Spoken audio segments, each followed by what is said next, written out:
Doctor Kanakadurga గారు పాంచజన్యం పూరించి చూడు అంటున్నారు.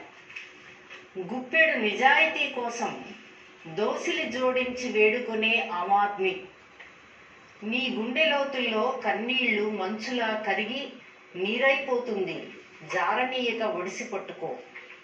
అవినీతి ఉప్పెనై ఎగిసే జ్వాలల జడలు విరుచుకు పడుతుంది మనందరి మీద. కరిగిన నీ కన్నీళ్లు ఎగిసే జ్వాలను ఆర్పే ఆయుధం కావాలి. లే, పూరించు పాంచజన్య శంఖం మరో అవతారం ఎత్తి. అవినీతి వేళ్లు పాతుకుపోతున్నాయి నిరంతర పోరులా. నిశ్శబ్దం మస్తిష్కం నుండి తొలగించు. నిరంతర నినాద జోరులో చీల్చి చెండాడే భావజాలం అలవర్చుకో. మరో నాయకుడి లక్షణాలు పుణికి పుచ్చుకో. పెద్ద ప్రజాస్వామ్య దేశం మన భారతదేశం. ఇప్పుడు అవినీతి కలగూర గంపలా కలగలిసిన దేశమైంది.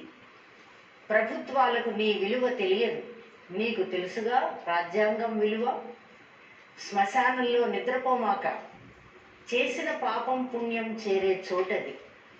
నీలో ఉన్న ఫిరంగులన్నీ గురి చూసి ఎక్కుపెట్టు ధనుస్సులా. బరి చూసి దెబ్బ కొట్టు తపస్సులా.